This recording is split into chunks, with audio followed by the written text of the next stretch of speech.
Okay, Reed, here's the first question. Okay. How's my hair? Good. I was actually thinking when I saw Your you. hair looks very good, too. It's got a lot of product. Yeah, well, that's Well, the age little we're- bit that's there is needs a lot of product. So, What do you know now that you wish you would have known then?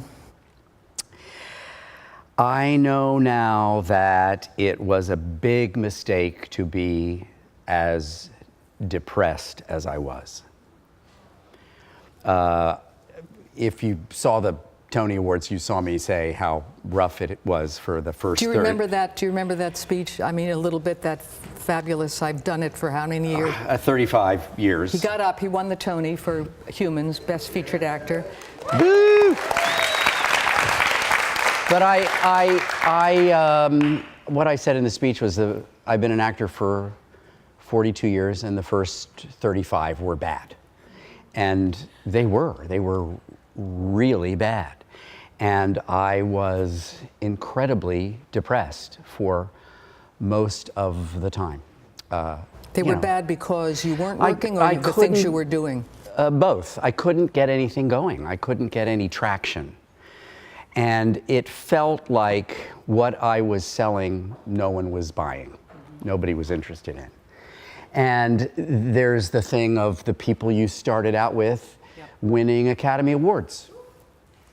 And I'm in my pajamas with a bowl of popcorn. I did a play with her. You know, it's hard. Who struggles with depression here? Yeah, it's a problem. The good news was when things started getting better for me, the depression went away. Huh.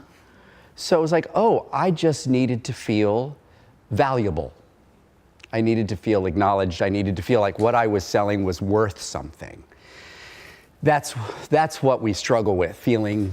What do you think you're selling? What I'm selling as an actor.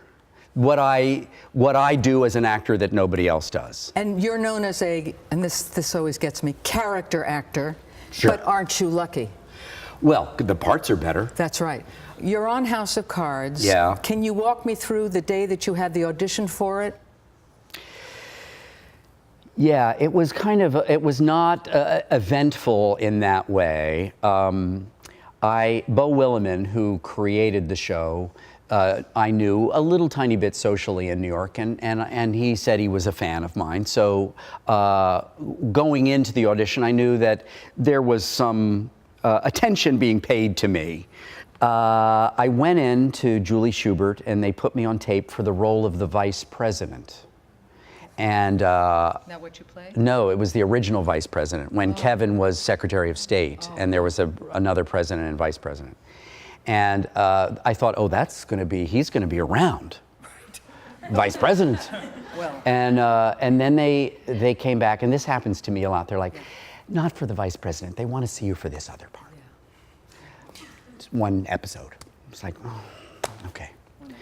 So I went in for Donald Blythe and got it, but it turned out to be 2 episodes in season 1, and it was like, okay.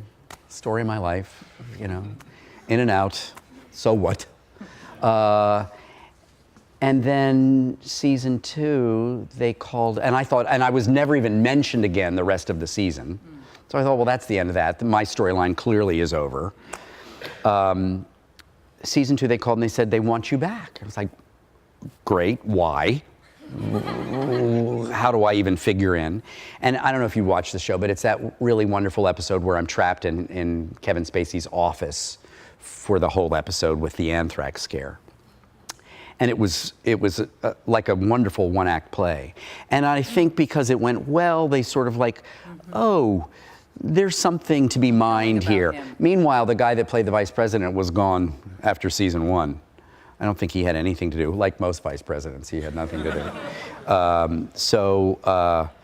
It's actually turned out to be, and then season 4, last season, they gave me that fantastic storyline where Kevin got shot, and who hasn't seen it? Am I spoiling this? Oops, sorry. It's all right, you'll have a rich, full life, I promise you. Let me ask you, does Kevin give you direction? No. Has anybody, like one of the leads, ever said to you, you know what you should do here? It happened to me on Law & Order. Mariska Hargitay said, would you mind doing this? And I didn't know whether to listen to Mariska Hargitay, who's the lead, or the director, who's nowhere around. Well, the director's not going to give you any direction. No. Would you talk about how the director, usually in a TV show? You know, it so depends on the show. Honestly, most TV directors, Karen's right, that most TV directors are traffic cops and are, you know, the machine is up and running and they're like, we got 35 pages to do today. Let's just keep this going. And honestly, the writing on most of these shows, they're not, you know, it's not Waiting for Lefty. It's really just, I'm going here, you did this, I did that, the end. The other terrible thing about television stuff that is hard for us as theater guys is that nothing's finished. Everybody's literally learning their lines in the makeup trailer. And then you get on the set, and I don't think I've ever run lines with anybody. I was going to ask you that. No. You get on the set, you do it once for the director. He's like, that's good, sit on that line, that's great. And then the crew comes in and watches, you do it again. And then you're filming it.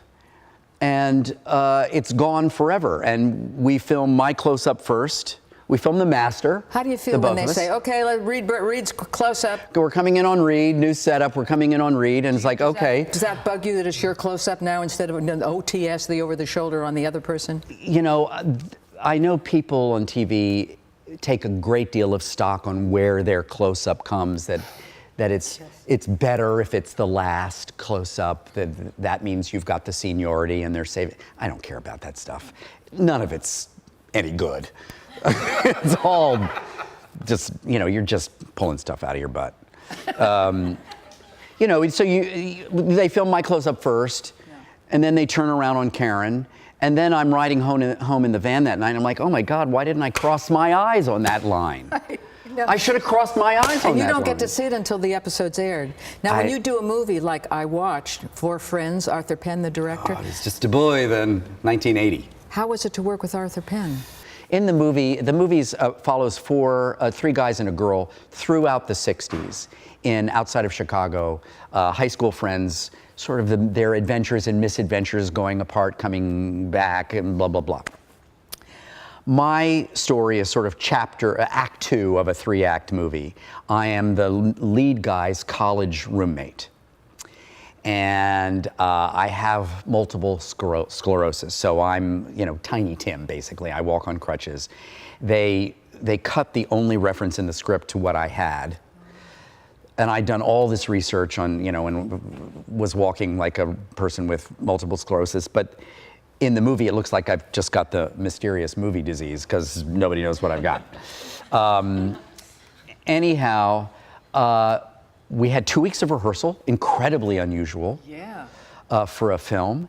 And then they started filming the high school stuff. I was in the college stuff. So I went away for 6 weeks and kept doing my research on MS. And, you know, so by the time I got back, I was really ready to go. They started with all the scenes that I had little things to do in, not my big stuff. Fantastically, all my big scenes were scheduled at the end of the shoot. So I'd never made a movie before, so it was great because I could get comfortable in front of the camera, and then by the time we shot, big stuff, I'd be a natural. So we started filming these scenes, and one of the first things, a couple days in, I was filming a scene, and Arthur came up to me and said, "There's a certain superciliousness that's creeping into your performance, and we need to be careful of that. We need to find, you know, the darker bottom to it." Well, I flipped out because I'm like, you know, I'm never going to get a chance to reshoot these scenes. They're gone forever. I'm supercilious. You know, I'm blowing this opportunity. So the next day was a huge dinner scene. I was a really rich guy, and my roommate was coming home to meet my family because he was engaged to my sister. And there was a big showdown at the dinner table between my incredibly awful father, who in the movie turns out is sleeping with my sister. So he's threatened by my roommate. But there's a big showdown. And I was working on the dark side. So while this is all going on, I'm like, and 2/3 of the way through the day, Arthur comes up to me and he says, "What's wrong with you? Why are you so depressed? You should be enjoying your friends scoring points over your father." I was like, oh my God, I don't know what I'm doing now. So the associate producer of the movie was a man named Gene Lasco, who was my teacher, which is why I was in the movie. He got me the audition, and anyhow. So I went up to Gene in a complete panic. It's like, he tells me I'm supercilious and work on the dark side. I'm dark. He tells me I'm depressed. I don't know what to do. And Gene, who actually, as the movie went on, turns out was sort of in charge of the acting, more than Arthur was. He counted on Gene to work with the actors. He said, yeah.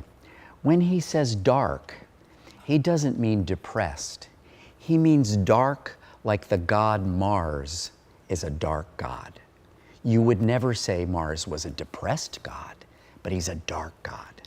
Now, I knew exactly what he was talking about, and it solved the problem, and I never had another problem. Do you guys understand what I'm saying when I say that? You know, that there's a sort of a wisdom and a strength and an awareness that he carries with him. He knows something because he's sick, and he knows he's not going to live the rest of his life. He knows something that the others don't know, and that's that darkness. And it was an incredibly important piece of direction. Wow. that honestly I use in everything I do. Reed, you are a terrific listener. I've always noticed that about you. I said, this guy is really listening. Well, I think listening is the most exciting thing you can watch on stage, honestly. And I had this epiphany about it when I was in Chicago making for Friends. Glenn Headley, I don't know if you know who that is, she's a Steppenwolf gal. She had a little part in our movie, and she was doing a play with her young friends at a theater company called Steppenwolf. And she said, you guys should come see our play. I'm like, okay, we'll come see your play. Well, it was Balm and Gilead with Laurie Metcalf. Yeah. And it was one of the most astonishing events I ever saw. I saw it when it came to New York, and it wasn't as good. But Glenn, actually, it takes place in a diner on the Upper West Side. There was a little, I don't know, 30-second sequence where somebody's telling her a story, and she was listening, and I couldn't take my eyes off her, listening. And I thought, that is so cool. I think we think lots of times as actors that if it's not my line, when my line's done, I'm finished. I got a break while you say your line. Then I'll come back when it's my line again. So that was a huge revelation for me, just the power of listening. Also, another thing that I think is hugely important is stillness on stage. You don't realize that everything you do on stage, the audience is watching and looking for clues. So they're like, oh, he wandered over to the chair. That means something. That's telling me something about that guy. Yeah. What is it? So. Have you ever directed a play? Not really. Why don't you? It's a lot of work. But here's the thing. If you're on stage and you're doing this, it's like, oh, that guy's got a problem. So you only should do that if you've got a problem. But lots of times it's the actor doing that because the actor is uncomfortable. The power of planting your feet on the ground and listening and moving when you need to, it's so efficient, and nothing gets muddy. You lose your power when you're when you're doing this. Now, what do you do if a director says and you're on stage, move to the left, Reed, on that line, please? And you Well, think, I've only worked with a couple of, well, if I don't understand it, what do you say? I say, why? Do you say it in Yeah, that like, way? oh, really? What, you know, what is that? I mean, I try it. You do try I think it you first. try it. Only once have I worked with a director who came in with the blocking Already done. written down. And he's like, and then you sit on that chair. I'm like, why? And he said, well, because I wrote it down. It was a horrible experience. Horrible experience. So finish this sentence. What I want in a good director is what I need in a good, I'm going to say theater director. Yeah, you want to, well, like we were saying, you want to feel acknowledged. You want to feel like your contribution is valued, and you want to collaborate. Ah, well, we just so happens that we have a class here, collaboration. It's 1 and 2, Yeah. in which we teach writers, directors, and actors how to collaborate. And it's very exciting because I think that's missing a lot of the time, and you don't feel like you, as an actor especially, like you have the right to collaborate. Well, yeah. I mean, sometimes the room is not safe, and the director is not interested in collaborating with you, and you have to take the temperature of the room. Right. But I think part of what our responsibility is standing up for yourself and for your character. That you have to be able, I did this play All the Way with Bryan Cranston in Boston, and I played Hubert Humphrey. Well, it's a terrible play. It's not even a play. And it was awful. And I should never have done it. And I did it for the wrong reasons. I got flattered. The producer was like, it's time for you to be a Broadway star. Peter was in the play. Weren't you, Peter? Yes. Am I right? I'm right, aren't I? Well, now, I don't can you? agree with you there, but I understand what your concerns are. Well, I said to the director, I said, Hubert Humphrey was a serious contender for President of the United States. In this play, he's a buffoon. And we have to take care of Hubert Humphrey. We have to honor the man more seriously. Thank you. Thank you for standing up for your character. Not one word changed. So I was like, I gotta go. I can't do this. I don't want to do this. I think it's important to play parts you want to play. For me, anytime I played a part I didn't want to play because I thought it was a good career move. How about that story when you went to audition for the Longshoremen? I'm sorry you know that story. Okay, then you don't have to tell it. But No, I'll tell you. It's a lesson. This was, things were really bad. It was sort of at the worst point in my late career before things changed. It was probably like 2002 or so. And I had a terrible, terrible manager who was like Broadway Danny Rose and dead flower on the windowsill. I mean, awful. And she said, and I had worked on Law and Order like 20 years earlier, like the season 2 or something. And they'd never had me back. And she said, they want to see you for Law and Order. And I was like, okay. She said, for a Longshoremen. I was like, that's a terrible idea. And she said, oh, no, no, no. No, they asked for you. They want to see you. It's like, okay. So I go to Chelsea Piers where they see people. And there were 40 big bruisers there, waiting to go in. Like that. And I go in and I do my version of a longshoreman, whatever that was. And they were like this. And I left. Thank you very much. Thank you. I close the door and I hear the room erupt into laughter. So humiliating. And I called my manager instantly and I said, next time I say no, it means no. You can't do that to me.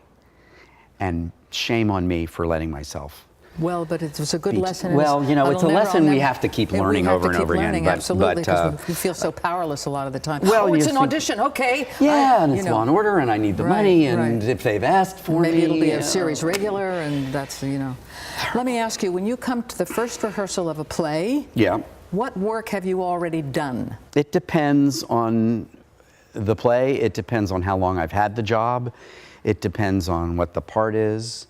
I played Lee Harvey Oswald once in a play, and I, you know, went to Dallas and met people who knew him and read the Warren Report and did, you know, blah, blah, blah, blah, blah. Looked at any video I could get of him, listened to him speaking, you know, a huge thing. Became an expert on Lee Harvey Oswald. Other plays, I show up the first day. It just depends on what, you know, for The Humans, Joe Mantello asked us to be off book before we came in because, I'm not kidding, we had 2 weeks of rehearsal. We rehearsed on the set, which was amazing. Made a huge difference because you save a lot of time. You know, that horrible transfer where you have to restage everything. We didn't have to do that. But we had a month of previews then after the 2 weeks of rehearsal. So there was a lot of rehearsal going on in the preview room. So we were all off book. I don't enjoy that. You know, I really like, it's easier to learn lines for me when I'm in the room and in a context and it's tied to blocking and all that kind of stuff. So it just depends. I don't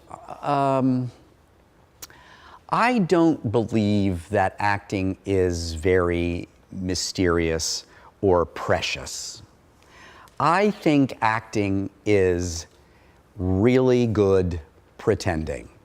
And it's the same exact thing we all did when we were 5 in the sandbox with our Barbies and our G.I. Joes. When you were in that sandbox, you were incredibly alive. Your imagination was 100%. If your sister comes in and says there's a monster coming, you go right with it. You know, nobody's like, my character wouldn't do that. You know, my character wouldn't do that. People do a lot of things. People do a lot of things that aren't in character. You know what I mean? It's like the range of human behavior is vast. Yeah. So there's a really strong chance your character would do that.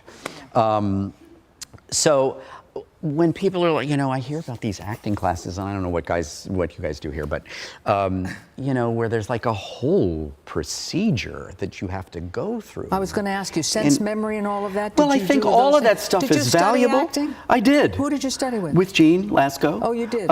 Yeah, and he was from the Actors Studio, but he didn't agree with everything at the Actors, so it was sort of a great combination of sort of methody stuff, but also like there's a really important craft to it. It's not just like, how do I feel today? It's, you know, you got to do a play 8 times a week. You got to come up with it. So, you know, figure it out. Do you have a goal every night? I mean, do you think, I'm going to work on that part? That certain scene is not working yet, and I'm going to try it tonight. Well, I did Gemini for a year and a half, and I lost my mind. It was agony. Because it was, the play wasn't that complicated for me. My part wasn't that complicated. No one was minding the production, so it got incredibly out of shape. It was a slightly toxic environment. There were a lot of strong, complicated personalities. There was weird competition in the cast, and it was hard.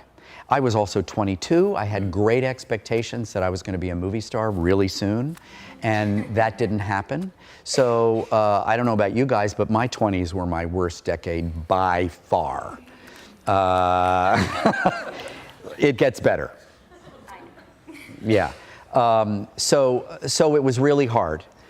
And I think I kind of had a nervous breakdown. I'm not sure. But it was no fun for quite a long time. Doing this year of The Humans is a completely different experience. It's a beautiful play. There's stuff to work on. I have the awareness of where I have to go every night. Oh, you do? Yeah. What do you mean? I know where the character needs to end up. And so I have to make sure I'm on the right road. That you know, that I'm doing the work that leads me to that place, As well, emotionally, you know. as well as taking in new things that other people are giving you. Yeah, it's wonderful because the show's pretty consistent, but I'm sure you know what I mean when I say that sometimes you do a play with people whose performances perhaps you don't enjoy. And so you find yourself like, well, I'm not going to look over there tonight. I'm just going to focus over here. And that's upsetting me. So the nice thing about the humans is we're all working the same way. So I feel like I can look anywhere and there's a wonderful story being told. That's really unusual. That was not the case in Gemini. Do you think that one of the reasons Joe Mantello is such a wonderful director is because he's an actor, sure, too, yes, and he knows the language for sure. And what it is to be up there. But even with his being an actor, he is so meticulous and his taste is so good and he's so demanding. There's nothing sentimental about him.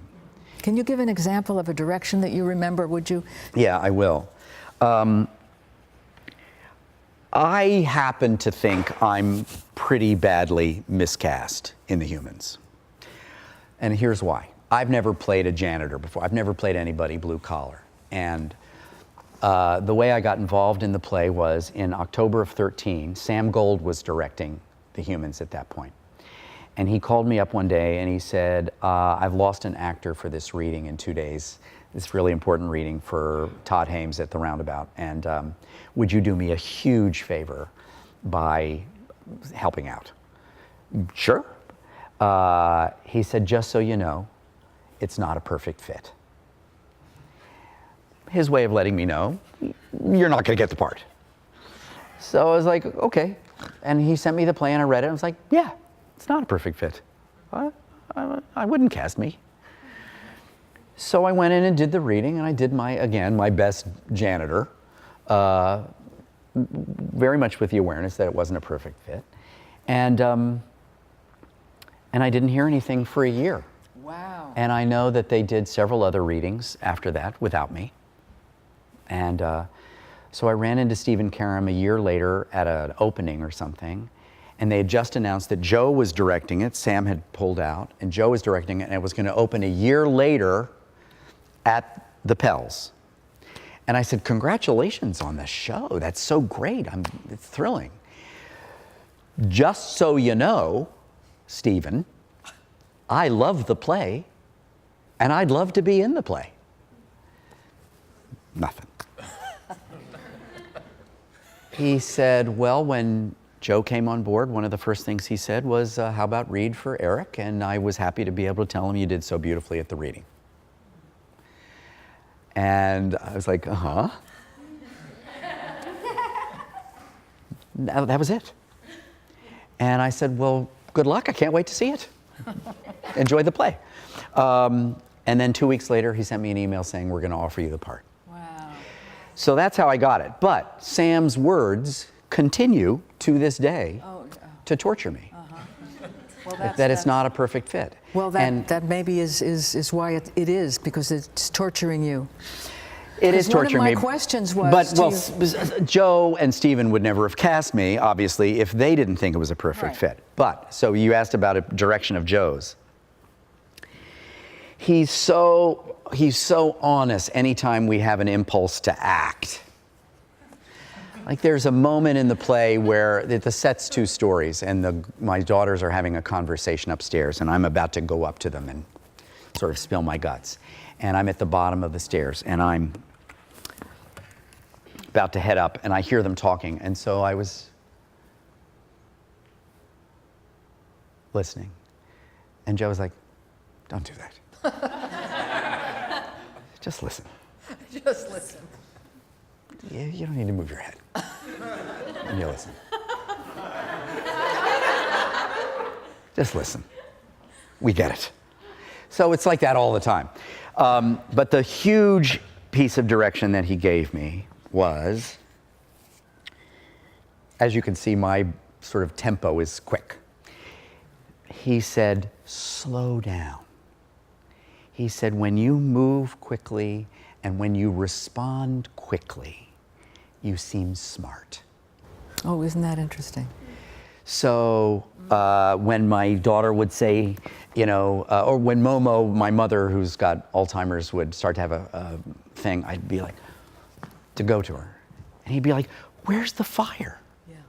Slow down. So I was like, okay.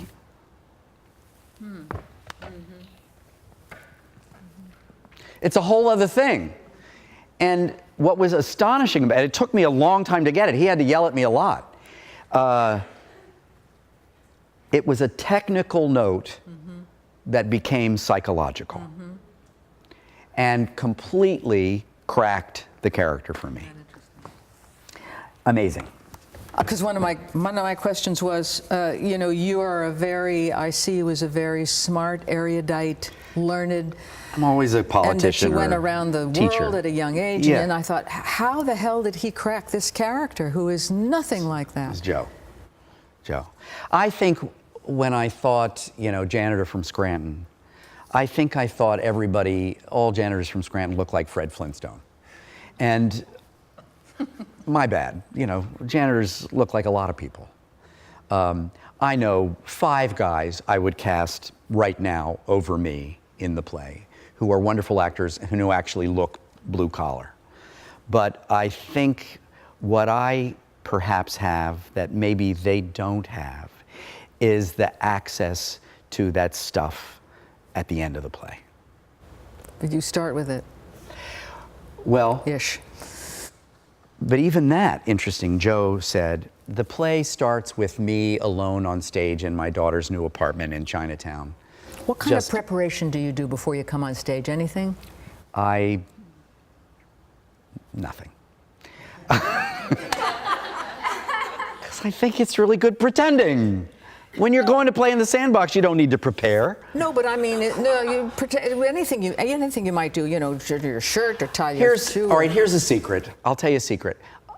Music is very important to me. Okay. And in almost every part I play, not all the way, I find a piece of music that moves me. And so, as the lights are going down backstage, I'll do the first 8 bars of that piece of music. That's gets me. But also be like, you know, quickly review the circumstances. But I've been doing it for a year, so you know it's all sort of in my body now. But that opening moment with me standing there holding the bags, more than once in rehearsal, Joe said, "You're doing too much. There's too much going on here." You're indicating. Not even thinking, you know, it was like I'm in the circumstances of the play. Now, you guys don't know a movie called Queen Christina, do you? That stars Greta Garbo. Oh yeah. Oh, you do? Come up and sit here with us.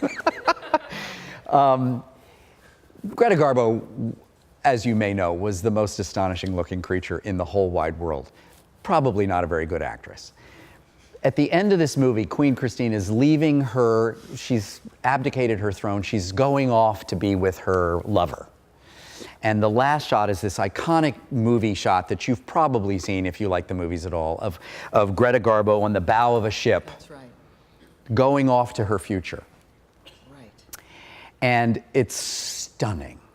And it's a kind of an amazing ending to this movie. The director, Ruben Mamoulian, said to her when they were filming the shot, he said, "I don't want you to think of anything. I want you to be completely blank. And that way, the audience will project onto you. She's happy, she's sad, she's off to her doom, she's, you know, it truly is nothing what she's doing. She is completely in repose, and it's fascinating." Yeah. And so I think at the top of the play, I'm thinking, Queen Christina, I need to be as neutral as I can be. And it turns out people are fascinated by it in the same way as Queen Christina. It's like, I don't know what's going on. Something is going on, and I don't know what. That's kind of active. That's right. Yeah. And people want to, it instantly draws them in the play. I have this sensation as the lights come up that the house becomes instantly quiet. I was going to say, can you sense what kind of audience it's going to be? Audiences are so different. You're informed by different I audience. will say, in this play, the audiences have been incredibly consistent. Silent. That And opening laughing. moment, laughing their heads off. There was one show a couple weeks ago where we were like, that was a bad audience. And they were 1,000 years old. So I don't even think, they might have been laughing and they didn't even know it. You know, Or they might have been dead. They might have been dead. But no, it's weird because every other play we're in is like, well, that was the worst house in the history of the world. And we haven't had that. At the very end, I have to ask you, and you don't have to answer it if you don't want to. You're going off into this dark tunnel. And I thought, what is he picturing? Because he's picturing something very, very specific that gets him to move toward that. Eric, my character, knows that he has to tell his family this terrible news in the course of the play. And so he has a real awareness that in telling his daughters this news, there's a good chance that they will abandon him. And he tells them the news, and they do. Everybody leaves. And if you remember earlier in the play, he's talking to Rich, the boyfriend, and he says that this woman in this dream that he keeps having, Eric says, keeps asking him to come into this tunnel. And Richard says, well, what do you do? And he says, I don't know, I don't move. And Richard, who's studying to be a social worker, says, you know, at tunnels, in my class we talk about tunnels. Tunnels are just stuff hidden from yourself. So next time, go in, because it could be a favorable omen. It could be good for you. So at the end of the play, after he's told them that this news and everybody's left, and he's just completely full of despair, and then his daughter comes back and says, Amy and I are going to ride with you to Penn Station. And so he's been forgiven. That's all he wanted, was to be forgiven. And she leaves, and he gets ready to go up and go with them, and he sees the tunnel from his dream. And since he's been redeemed, he feels like, well, I can go into the tunnel now. I see. Oh, that's wonderful. And so the point of the play is we as humans endure. Sex scenes. Yes. Blasted. Yes. Tell us a little bit about Blasted and what Do you you all had to know that do. play by Sarah Kane? Yes. She was writing a play because she couldn't find any plays she was interested in directing. So she's like, I'll write a play. And she was writing a two-character play about a man and a woman in a hotel room. And it was during the Bosnian War. And she turned on the TV, and there was a woman whose family had literally been blown up. One of these like, ah! And she thought, why am I writing a play about a man and a woman in a hotel room when most of the world is enduring this thing? And we're all like, am I happy? You know, so she said, I'm gonna blow my play up. And she blew her play up. It's really something. They asked me to do Blasted. All right, the play I did just before Blasted was a terrible Charles Busch play at the Manhattan Theater Club. I had 7 lines. And I did it because I thought it was a good career move.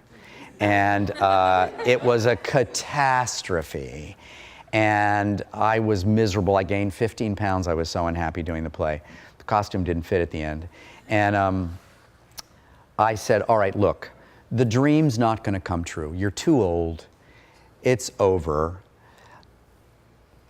I've maybe got 15 years left, 20 years left as an actor. The rule really now has to be, is it a part I want to play?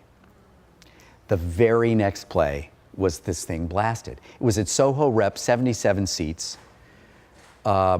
I ended up being in it because Marin Ireland and I had worked for a year and a half on a incredibly bad Teresa Rebeck play that we didn't end up getting to do. She had done the world premiere of it in Boston and then got dumped when it came to Manhattan Theater Club. So she was devastated. It's like Loose Knit or No, Mauritius. I didn't want to be in it because I was a lousy play. But I spent the summer of 2007 sort of comforting Marin, because she'd never been through this dumping thing. I'd been through it a lot. And so she had done Sarah Kane's play 448 Psychosis. So she knew Simon Kane, Sarah's brother. She was doing a workshop at Soho Rep, and Sarah Benson, who runs it, said, well, Marin said to her, we should do Blasted. And Sarah Benson said, I would love to do Blasted, but Simon Kane won't give the rights to anybody. And she said, well, I know Simon, let me find out. So Simon said, if you get to play Kate, you can do it. So Sarah Benson then said to Marin, who would you feel safe having play Ian? She said, Reed. So I didn't know anything about this play. They sent me the play, I read it. Page 3, I take off all my clothes and say to Marin, put your mouth on me. And it goes off from there. I mean, I get raped on stage by this soldier. I get fucked in the ass with his gun. I get my eyeballs sucked out. I have to masturbate on stage. I mean, I was sick to my stomach when I read this play. And I said, I don't think I can do it. It's too scary. And then I thought, well, Reed, how can you ever complain about your career again if you turn this part down just because it scared you? And I thought, 77 seats, Soho Rep, nobody's going to see it. It'll be good for me, you know what I mean? I'll face my fears. Day 3 of rehearsal, I took off all my clothes because I thought, this is what I'm scared of. And I promise you, it wasn't supposed to be pretty. It was supposed to be kind of gross. And so I had to sort of get over my vanity, you know, that I'm middle-aged and it's not pretty. And I did it because I was like, I'm not going to wait till tech. I'm not going to be that guy. It's like, I'll do it in tech. And I did it, and I didn't die. And I thought, okay, let's go. I can do this. So again, that was a part I would not have cast myself in. I wouldn't have gone to see Blasted and be like, why wasn't I seen for that? I'm glad they thought of me. But it was, again, he was such a bad guy. And it was incredibly liberating. And the sex scene, look, I think the real problem in all our work is fear. Yeah. I think that's the thing that stops us from flying. Because it's like, I don't want people to see what I'm like when I have sex. I don't, you know, we're so used to these cheesy fake sex scenes in movies and plays where it's like, you know, some weird movie version of what having sex is. You know, it's like, so if you know, bring it, do it. You make a funny face, you make a funny sound, that's what happens. That's what happens. And then, so when people see that, their minds are blown because they're so not used to seeing the real thing. But it's not just sex, it's everything. We lots of times as actors, we play the picture of what it is, like the movie version. We're all doing the movie version of whatever the scene is. And because we're so used to seeing it. And, you know, and audiences accept it too. It's like, oh, he's crying. Yeah, okay, so he's sad. Yeah, I get the story. But they're not moved because it's fake crying. And also when you cry, you try not to cry. Well, that's the thing. You know, people in real life will do anything rather than cry. Actors can't wait to cry. It's like, you know, I got water shooting out of my face. I was just going to say, your advice to the actors here, your advice to the playwrights, your advice, any advice at all that you might give to people who are students? A couple things. I would say don't despair. It's your job, really, your full-time job is to not let them win. You've got to stay at least at 0. Because when you walk in the room and you're dark, they smell it and they're like, well, he's good, but there's something there I don't want to deal with. And also, just in terms of your life, guys, it goes so fast. And to wake up like I did and be like, oh, I spent 30 years depressed. It's not worth it. It's just a play. Your life is more important than your play. Honest to God. And the better your life is, the better your work is. So cultivate your life. Have a girlfriend, have a boyfriend, go to the movies, take a picnic, travel, find ways of making your life wonderful, because that's what it is. I remember early on, I was doing a showcase. This was before Gemini even. I'd been in the city for a year. And I was doing a little showcase with my acting class, and my brother was getting married. And I had to miss one of the 3 shows. And there was a girl in the acting class who wore all black and was very serious. And she's like, you're missing a show? I was like, yeah, my brother's getting married. She's like, I would never miss a show for that. I was like, ooh. Never heard another word from that girl. I don't know, she might not still be alive, I don't know. But I just thought, go to your brother's wedding. Go to your brother's wedding. That's more important than a play, right? I think so. Yeah. No, it absolutely is. Depends on who your brother is. I suppose that's true. Yeah, it absolutely is. I'm going to open it up to you all for questions to Mr. Birney.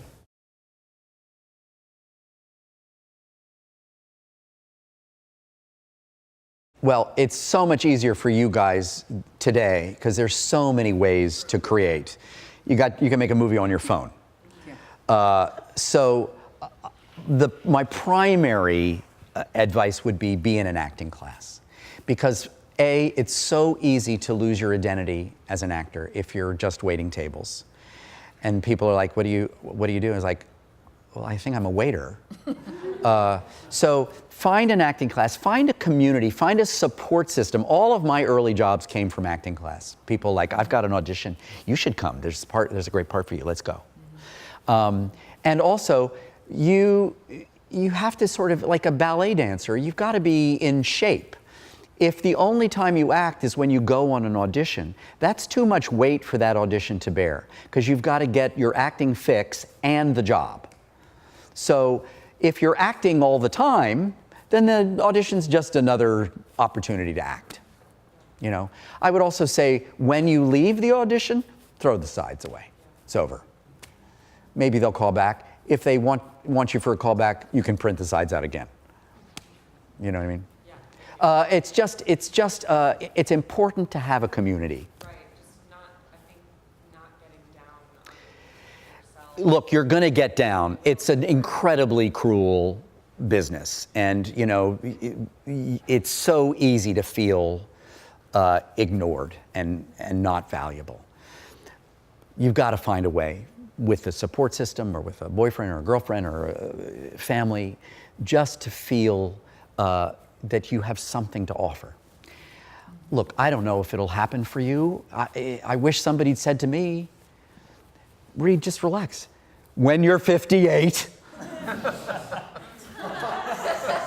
I would have killed myself. Patience, yeah. Perseverance, yeah. Can you speak to the moment where it changed for you? Was it something that you actively made the choice, or did you just let it happen? There is, I think, very little control in this life of show business, because the great thing and the cruel thing is we could all get a call later today for something that changes our life. You wake up in the morning, you don't know. So you're like, today might be the day. And then years go by. But the thing that changed my life was Blasted. And look, was it a coincidence that the year before that I said, I'm only going to play parts I want to play? I took control of that. I don't know. I think it was, I'll never know. But I know that when the opportunity came, I do believe that in that moment of taking my clothes off on day 3, something was freed in me, that I found out something about myself as an actor and as a person that I didn't know. And I think that has colored everything since then. And I think what people responded to in that performance was that thing. There was a posting on one of these hideous chat rooms, which I know I shouldn't read, but I do. When Blasted happened, somebody said, I always thought Reed Birney was a lightweight. And I think they probably were right, because I'd never been given the opportunity to do anything more than that. I was always playing sort of sensitive young men, callow young men, you know, waspy types. So I'd never been asked to do that, and I didn't think I could, and then I found out I could. But it's only because I gave myself the freedom to do it. Because again, I thought it was 77 seats, nobody's gonna come. If I had been doing that on Broadway, it probably would have been a very different thing. I think your job is to be ready when the opportunity comes. We know something about being alive that other people don't know. And that makes us, they are attracted to us and threatened by us. We seem like real weirdos because they don't get it. But they also instinctively know that we know something they don't. And as rough a life as it is, and it's rough, it's also thrilling. Because you know, in the 6 weeks that you do a play, you have a more intense experience than some people have their whole lives long. That's what we do it for. It's not for winning Tonys or any of that stuff, it's for this stuff. This, getting to be with each other and find out about being alive. That's what we do. And that's what's great. And you can do that in a theater 4 flights up, you know, in a warehouse. And that's gold. That's the good stuff. I swear to God. So that's what I think keeps you going when you can't let yourself be depressed because, like, I'm not on Broadway. My friends are all on Broadway. So what?